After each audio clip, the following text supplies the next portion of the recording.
안녕하세요. 저는 안산시 정신건강복지센터의 마스코트 마인드입니다. 안산시 정신건강복지센터는 당신의 마음을 안아드립니다 라는 슬로건 아래 안산 시민의 정신건강 증진과 정신질환 예방, 정신장애인의 재활과 사회복귀를 지원하기 위해 통합적인 정신건강 서비스를 제공하는 기관입니다.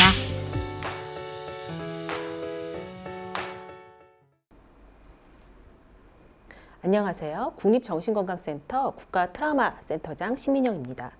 저는 오늘 재난정신건강에 대해서 좀 얘기를 나눠볼까 하는데요. 재난 때 왜 우리가 정신건강에 이제 유념해야 되는지, 어떻게 하면 우리가 재난의 충격으로부터 빨리 회복할 수 있는지, 그것에 대한 간단한 좀 얘기를 해볼까 합니다.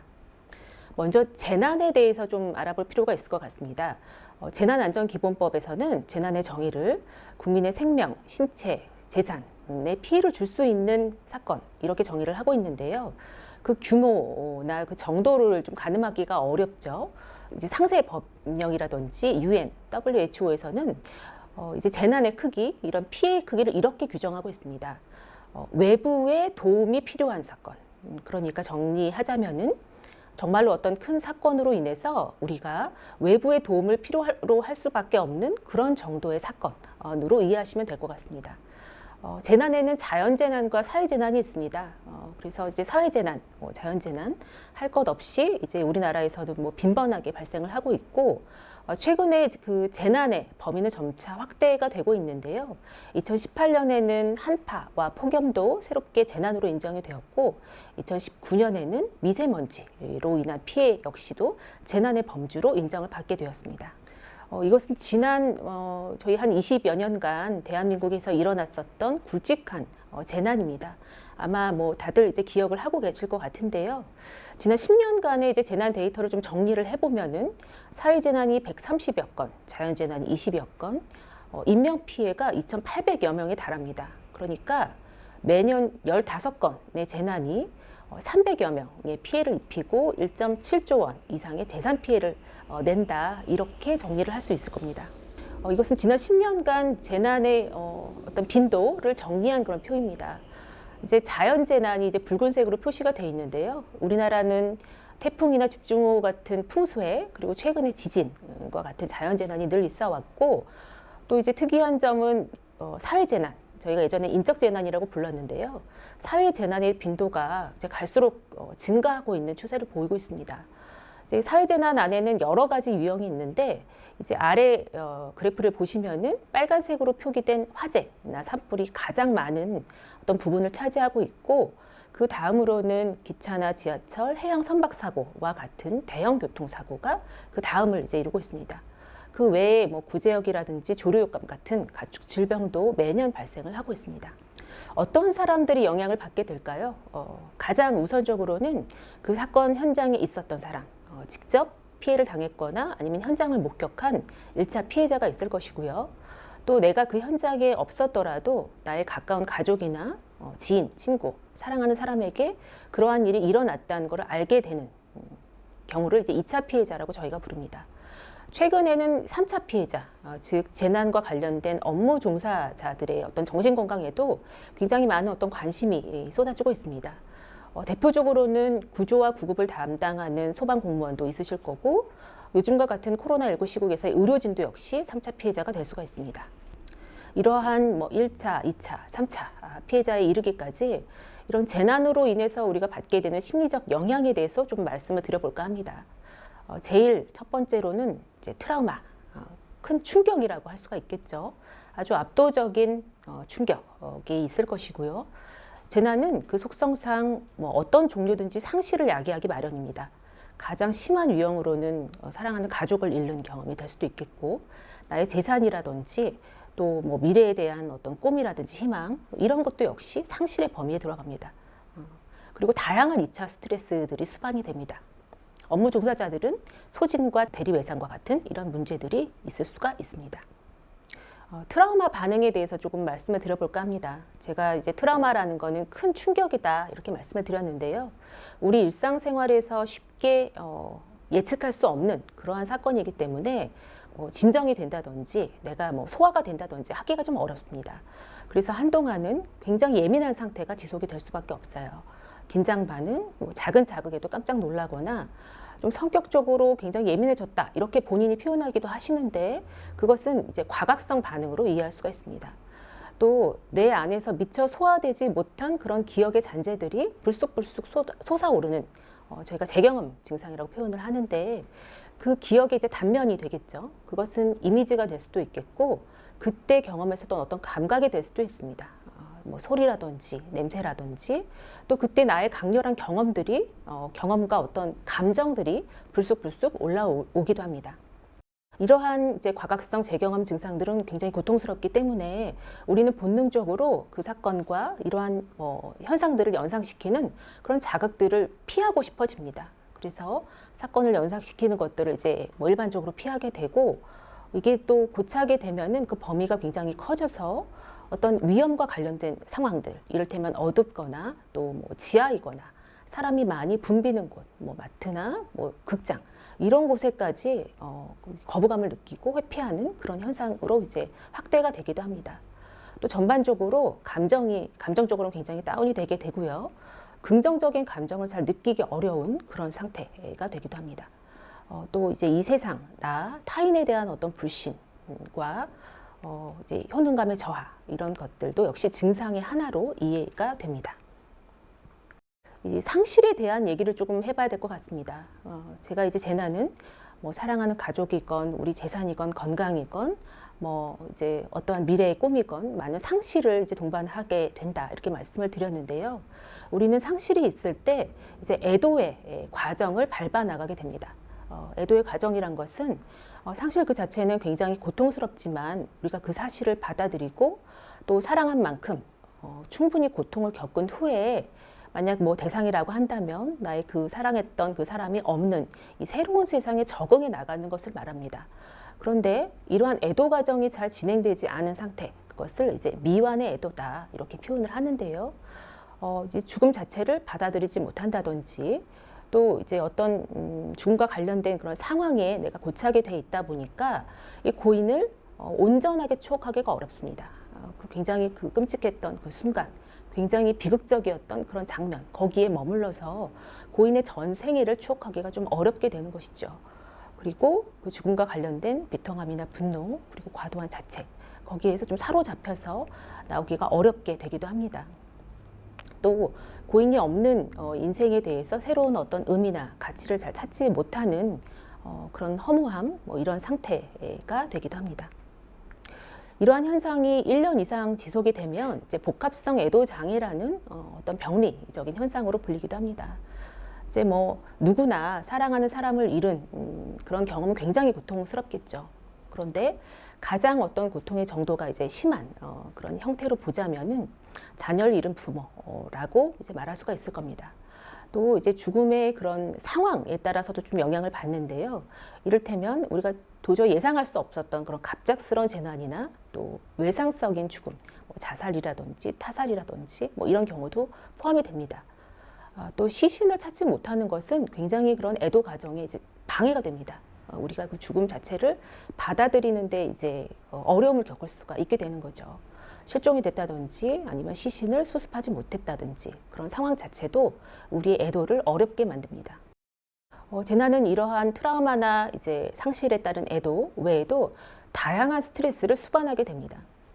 먼저 이런 재난의 어떤 수습을 위해서 이제 노력을 하게 되죠. 그런 과정에서 직장이나 내가 본래 유지해왔던 학업 기능을 이제 계속 하는데 또 좀 어려움을 겪기도 합니다. 또 사회의 무관심이라든지 심지어 어떤 부정적인 반응, 예상처를 받기도 하고 또 신상에 노출된다던가 그와 관련된 루머의 고통을 겪는 경우도 있습니다. 또 다양한 어떤 갈등 상황이 이제 발생하기도 합니다. 이제 2차 스트레스 요인이 얼마나 강력한가에 대해서 제가 좀 말씀을 드리고 싶습니다. 자연재난보다는 사회재난이 그리고 신체적인 부상이 있을 때 정신적인 어려움이 더 이제 가중이 된다는 것은 우리가 상식적으로도 좀 그럴 것 같다 이렇게 이제 이해하실 수 있을 겁니다. 그런데 그에 더해서 어떤 그 갈등이 있는 경우, 특히 지자체 또 중앙정부와의 이 재난을 수습한다든지 복구하는 과정에서 어떤 갈등이 있을 때 이제 그런 때 어떤 정신병리의 가능성도 더 높아지는 현상을 저희가 볼 수가 있습니다. 이러한 다양한 트라우마나 뭐 상실, 스트레스가 우리한테 어떤 영향을 미칠까요? 우리는 흔히 이제 이런 것들이 그냥 마음의 문제라고 생각하기가 쉽습니다. 내가 마음만 잘 잡으면 이러한 문제들을 다 이겨낼 수 있지 않을까? 본인 스스로도 생각하시고 또 주변 분들도 그런 것들을 좀 강요하실 때가 있는 것 같아요. 그런데 이러한 그런 충격은 결코 작은 것이 아닙니다. 그리고 우리의 마음뿐만 아니라 몸에도 분명히 어떤 큰 각인되는 충격을 남기게 됩니다. 이것은 이제 뇌의 변화를 이제 보여주고 있는데요. 뭐 요약해서 말씀을 드리자면 우리 뇌에서 위험을 감지하고 그에 따라 반응하는 뇌의 영역에 분명한 어떤 변화가 생긴다는 것이죠. 그런 변화로 인해서 다양한 어떤 자율신경계, 내분비계에 혼란이 생깁니다. 이러한 이제 혼돈, 이러한 어떤 변화는 우리의 이제 몸과 마음에 이제 심각한 영향을 끼치게 됩니다. 감정적인 영향은 쉽게 짐작할 수가 있을 것 같습니다. 재난 시의 어떤 충격이라든지 슬픔, 분노, 이러한 감정적인 영향 외에도 앞서 말씀드린 그런 자율신경계나 내분비계의 혼란으로 인해서 다양한 인지적인, 신체적인 영향이 이제 실제하게 됩니다. 집중력이 예전 같지 않다. 기억을 잘할 수가 없다. 내가 예전처럼 업무를 볼 때 잘 되지가 않는다. 이런 건 분명히 실제하는 어떤 영향이 되겠고요. 신체적인 영향으로 가장 흔한 것은 불면입니다. 잠을 잘 이루지 못한다. 그리고 이제 각종 어떤 통증도 굉장히 저희가 많이 보게 되는 그런 영향입니다. 또 소화가 잘 안 된다든지 심계항진, 심장이 두근거리고 식은땀이 나고 숨이 잘 쉬어지지 않고 이러한 신체적인 영향도 결코 드물지 않은 범위 내에서 저희가 볼 수가 있습니다. 그런데 중요한 것은 이러한 다양한 이제 스트레스 반응들, 또 얼핏 봐서는 좀 심각할 수도 있어 보이는 이러한 스트레스 반응이 사실 대부분은 일시적인 그런 반응이라는 것이죠. 저희는 이렇게 표현합니다. 재난이라는 비정상적인 상황에서 나타나는 지극히 정상적인 반응이다. 이렇게 표현을 하게 됩니다. 근데 이런 반응이 나타나는 좀 시기를 좀 생각해 봐야 될 것 같아요. 저희가 뭐 재난이 났다고 해서 바로 이러한 스트레스 반응들, 몸과 마음에 이런 뭐 영향들이 나타나는 것은 아닙니다. 우리 몸에서 또 마음에서 이 재난을 좀 실감하는 시기는 좀 사람마다 다른 것 같아요. 그래서 심지어 재난의 어떤 초반기에는 좀 내가 이걸 잘 극복해낼 수 있을 것 같은 어떤 고향감 이런 것들이 들기도 합니다. 그러나 곧 멀지 않아서 이 재난이라는 그 실체를 이제 절감하게 되는 그런 순간이 옵니다. 이제 그런 시기를 이제 맞이하게 되면은 앞서 말씀드린 그런 각종 이런 반응들이 이제 쏟아지게 되는 것이죠. 그런데 이런 고통에 머물지는 않습니다. 저희 대부분은 이런 고통, 아주 심각한 고통에 이제 한동안 좀 힘든 시간을 겪더라도 결국에 어떤 회복의 단계로 접어들게 됩니다. 물론 그 도중에는 만약에 뭐 이제 사랑하는 사람을 잃었다고 하면 그 사람의 생일이라든지 뭐 기념일 또 명절 이런 특정한 어떤 시기에 다시 어떤 고통이 밀려오는 그런 반응들이 있을 수는 있지만 결국에는 우리가 이제 회복의 단계, 그래서 이 경험을 내 인생 안에 통합하는 재통합의 단계로 접어들게 됩니다. 한 50% 정도는 3개월 이내에서 회복이 일어납니다. 그리고 나머지 경우에는 한 1년, 2년에 걸쳐서 천천히 이 경험들, 이 충격들을 소화해서 내 인생 안에 통합시키는 과정이 한 80에서 90%의 이제 재난 경험자에서 저희가 찾아볼 수가 있습니다. 그런데 10에서 20%는 이 증상이 이제 고착되어서 전문적인 치료를 필요로 하는 그런 상태에 머물러 있게 됩니다. 10에서 20%의 분들은 안타깝게도 자연적인 회복을 기대할 수는 없는 그런 상태를 보이십니다. 그러면은 어떤 사람은 회복을 하고 어떤 사람은 잘 치료가 되지 않는 그런 병리적인 상태에 머물게 되는가, 저희가 그 차이에 좀 주목을 해야 될 것 같은데요. 우리의 회복을 좀 촉진시키는 그런 인자들은 이런 것들이 있습니다. 대표적인 것은 사회적인 지지 체계인데요. 주변의 위로와 응원, 그리고 도움, 이런 것들을 말합니다. 그리고 이제 이런 고통과 충격에 내가 도망가는 것이 아니라 이제 정면으로 맞서려는 어떤 대처 방식, 이런 것도 도움이 되고, 인지적인 유연성 역시도 굉장히 중요한 이제 인자가 됩니다. 비록 너무나 고통스럽고 비극적이지만 이것을 내 인생의 한 부분으로 받아들이려는 태도를 말합니다. 또 이제 뭐 다 귀찮죠. 사람도 만나기 싫고 밖에 나가기도 싫고. 그렇지만 나의 회복을 위해서 어떤 일정한 활동을 유지하고 활력을 유지하려는 그런 것들, 이런 것들도 역시 트라우마의 회복에는 굉장히 긍정적으로 작용을 하게 됩니다. 이러한 회복을 돕는 일련의 활동을 재난 심리 지원 활동이라고 이제 부르게 됩니다. 통상적인 정신과 진료와는 다르게 응급적인 개입이다.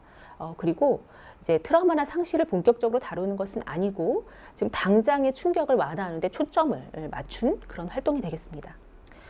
현재 국내에는 재난 심리 지원 추진 체계는 크게 이제 두 가지 이 체계가 작동을 하고 있습니다. 한 가지는 국가 트라우마 센터나 권역 트라우마 센터, 정신건강복지센터를 중심으로 하는 보건복지부 체계가 되겠고요. 또 다른 하나는 지금은 적십자사에서 위탁 운영하고 있는 재난심리회복지원센터를 중심으로 하는 행정안전부 체계가 되겠습니다.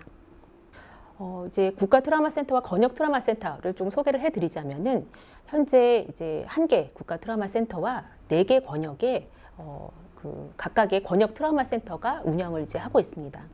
제가 속한 국가 트라우마 센터에서는 정신과 전문의 3명을 포함해서 25명이 재난이 발생하면은 현장에서 심리 지원 활동을 하기도 하고, 또 병리가 고착된 분들을 위한 어떤 치료 프로그램을 운영한다든지, 상시에는 재난 정신건강 전문가를 양성하는 다양한 교육 훈련, 연구 이런 사업들을 하고 있습니다. 재난 심리 지원 활동에 있어서 근간이 되는 것은 심리적인 응급처치입니다. 응급처치라는 말에서 이제 쉽게 유추를 해볼 수가 있을 건데요. 아주 긴급한 상황인 거죠. 그리고 당장의 어떤 심리적인 타격을 소생시키는 그런 활동입니다. 재난 직후에 당연히 이루어져야 되겠죠.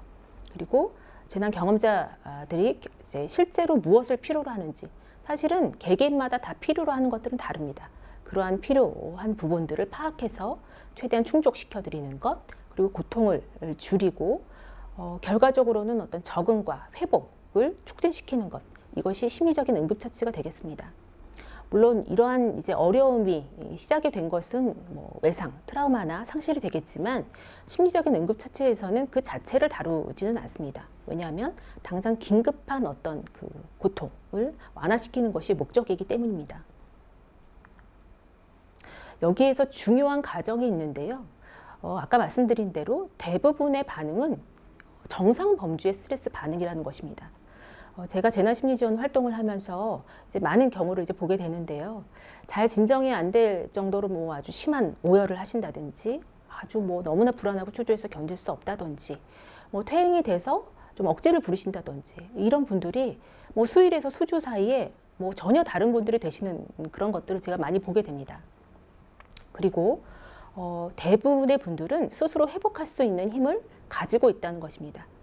재난이 갖는 어떤 압도적인 무게, 또 2차 스트레스로 인한 그런 어떤 부하로 인해서 지금 당장 내가 갖고 있었던 힘들이 잘 발휘가 되지 않는 것일 뿐이지, 사실은 우리 안에 있는 그런 회복의 힘이라는 것이 있고, 그 힘을 조금만 촉진시키면은 이 어려움을 이제 자신의 강점으로도 이제 충분히 이제 타개 나갈 수가 있다. 이러한 것을 기본적인 가정으로 하고 있습니다.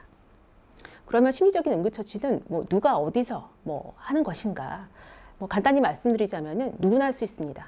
누구나 할 수 있는데, 다만 PFA, 심리적인 응급처치 교육을 받은 사람들이 할 수 있고요.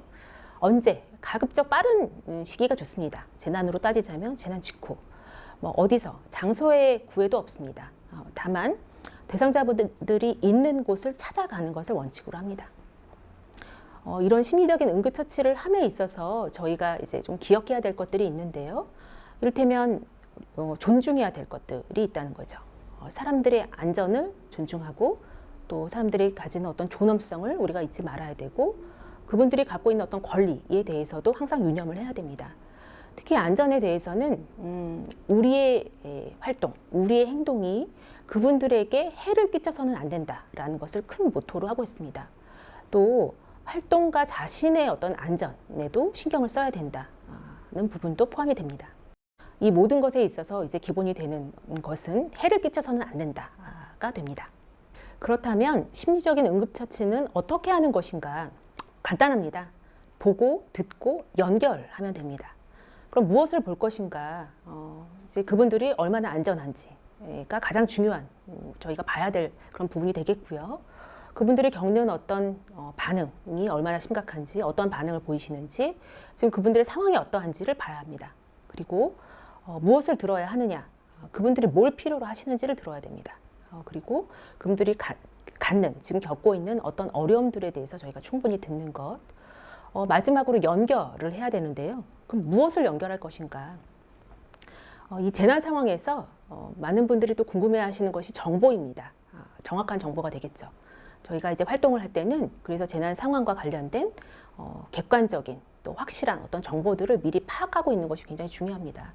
그래서 그런 정보들을 연결해 드리고 실질적인 도움, 그분들이 필요로 하시는 어떤 도움이라든지 관련 부서, 서비스 체계를 연결해 드리는 것, 또 그분들 안에 있는 어떤 강점을 발견해서 연결하는 것 역시도 이제 연결하기의 범위에 들어가는 그런 내용입니다.